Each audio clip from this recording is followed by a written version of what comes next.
Hi friends, welcome to Tulasi vibes. Ganesh Chaturthi జరుగుతుంది కదండి. ఇక్కడ లైటింగ్ వేసాం కదా, ఆ ఏరియాలో అయితే మాకు గణేష్ నవరాత్రులు జరుగుతున్నాయి. అక్కడి నుంచి క్రాస్ అయ్యేసి నేను ఇలా బ్యాడ్మింటన్ కోర్టుకు వచ్చేసరికి చూడండి ఎలా చూస్తుందో. ఇది చాలా బాగుందండి, క్యూట్గా. మన సాకిగాడిలాగా సాకిగాడు వెళ్ళిపోయాడు అనమాట. ఎక్కడికి వెళ్ళిందో తెలియదండి. సరే, ఇంటికి వచ్చిన తర్వాత ఇలా మొత్తం క్లీనింగ్ అది చేసుకొని ముగ్గు అది పెట్టుకున్నానండి. ఈరోజు ఇలా బోర్డు అలా హంసలాగా వేసానమాట. తర్వాత వచ్చి ఎంట్రన్స్లో అయితే ఇలా చిన్న బార్డర్ వేసుకున్నానండి. అంటే కర్ర వేస్తాం కదా, ముగ్గు కర్ర, అది కనిపించడానికి మీకు కనిపిస్తూనే ఉంటుందన్నమాట. మామూలు ఆ కింద ఫ్లోర్ మీద అయితే అసలు వేయటానికి కుదిరేది కాదు. వేసినా కూడా నాకు చుక్కలు అవి కూడా చాక్ పీస్తో పెట్టుకున్నప్పుడు అవి కనిపించవండి ఆ టైల్స్లో. అందుకని నేను ఇలా రెడ్ బార్డర్ వేసుకొని డైలీ చాక్ పీస్తో అలా వేసుకుంటానండి. మామూలుగా ఎప్పుడైనా సరే ఇలా ముగ్గిసుకతోటి అలాగా బార్డర్ అది వేసుకుంటాను. అంటే డైలీ అయితే ఎక్కువ ముగ్గుతోటే వేస్తున్నానండి. అదివరకు ఇది లేనప్పుడు, రెడ్ బార్డర్ లేనప్పుడు అయితే మామూలు చాక్ పీస్తో వేసేదాన్ని అనమాట. ఇట్లా కర్ర అంతా వేసేసుకుంటున్నాను. తర్వాత వచ్చి మా పాలతను వచ్చాడండి. పాలు ఒక పొయ్యి మీద పెట్టుకున్నాను.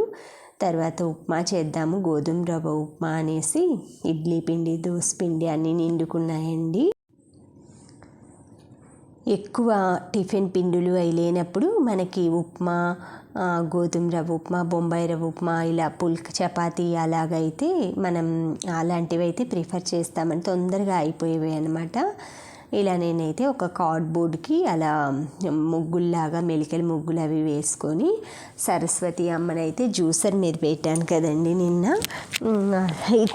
ఇట్లా పెట్టేసుకున్నాము సెటప్ లాగా అనేసి నేను వుడ్ది ఏదైనా పర్చేస్ చేద్దాం అనుకుంటున్నాను ఆ ప్లేస్లో. అది చేసే వరకు అయితే ఈ విధంగా నా ఐడియా అలా వేసి పెట్టుకున్నానండి. కొంచెం ఏంటంటే మనం అమ్మవారిని పెట్టుకొని తర్వాత అటు ఇటు దీపాలు, కొంచెం ఏమైనా ఫ్లవర్స్ అలా పెట్టుకోవటానికి బాగుంటుంది. ఆ జ్యూసర్ మీద అనుకోండి ఒక్క అమ్మవారినే పెట్టాల్సి వస్తుందన్నమాట. ఇలా పద్మం ముగ్గు మనం రోజు ఇంట్లోనే వేసుకోవాలంటండి. పద్మం ముగ్గు ఎక్కువ అంటే మనకి దేవుడి ఇంట్లో పూజల్లో అలా వేసుకోవాలంట. పద్మం ముగ్గు బయట వేయకూడదు అని నేను ఎక్కడో విన్నానండి. తర్వాత చూశారు కదా ఎలా మందార పూలు అవి పెట్టేలేక అమ్మవారు ఎంత కలగా ఉన్నారో. చక్కగా పింక్ కలర్ మీద స్నఫ్ కలర్ తోటి ముగ్గులు వేశాను. కింద శంకు పూలన్నీ పోసానండి గిన్నెలో వాటర్ పోసి. ఇలా అయితే కొంచెం చూస్తే ప్రశాంతంగా ఉందండి. కిచెన్లో కూడా భగవంతుడిని చూసుకుంటా, అన్నపూర్ణమ్మ తల్లిని.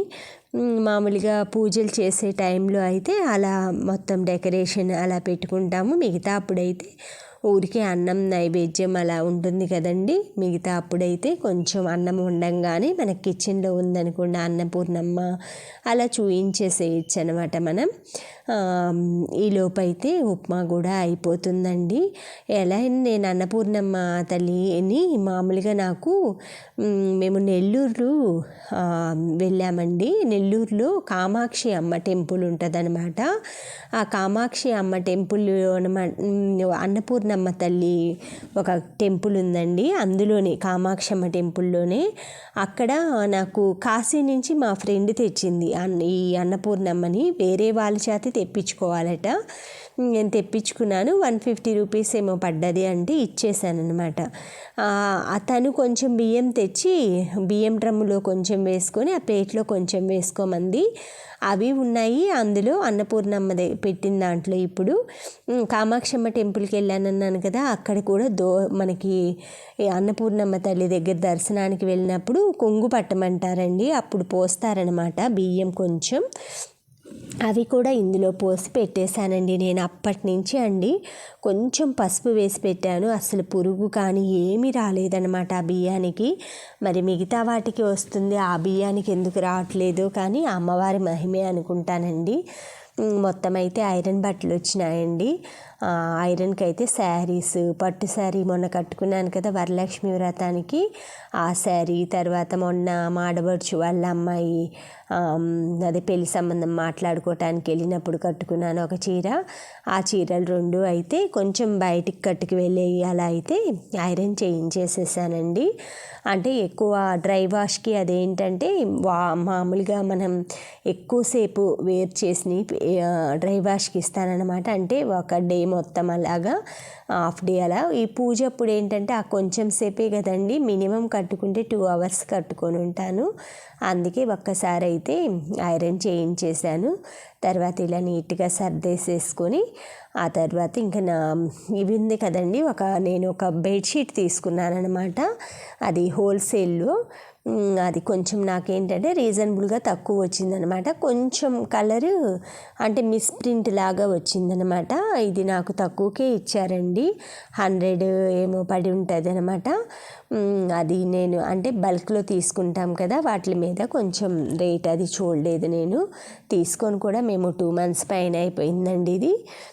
సరే, ఒకటి ఇవి పిల్లో కవర్స్ అండి, అంటే మనం దివాన్ సెట్లకి వేస్తాం కదా ఆ కవర్స్, ఇలా కుట్టేసేద్దాము అనేసి నేను కొంచెం, నాకు లైట్ కలర్ ఉంది కదండి సోఫా కవర్స్, అవి వాటికి ఇవి మ్యాచింగ్ చేసేసేద్దాము, డ్రై అంటే డార్క్ కాబట్టి అనేసి అన్నిటికీ ఇలా కొలత పెట్టేసేసుకొని అయితే కుట్టుకుంటున్నానండి. 5 దిండ్లు ఉంటాయి కదా సోఫాలో, 5టికి 5, మళ్ళీ ఏమన్నా మిగిలితే చిన్న దిండుకి కట్ చేద్దాము అని ఇలా కట్ చేసుకుంటున్నానండి.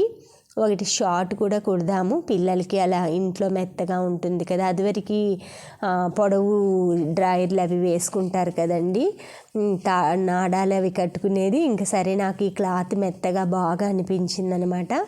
సరే, అవి పిల్లో కవర్స్కి అన్నీ సరిపోయిన వరకు పెట్టేసేసి ఒక ఇట్లాగా మనకి ఫుల్ షార్ట్ టైప్లో అయితే అండి కట్ చేశాను. అసలు చూద్దాము అనేసి, కానీ పైన నడుం దగ్గరికి వచ్చేలేకి కొంచెం పెద్ద సైజు తీసుకోవాలండి. నేనేంటంటే కొంచెం చిన్న సైజు పెట్టానన్నమాట. ఎలాస్టిక్ వేసుకుంటే ఓకే, కానీ ఇలా నార్మల్గా అయితే సరిపోదన్నమాట. అందుకే కొంచెం సైజు అది కట్ చేసేసి వేరే క్లాత్ ఏదైనా లైట్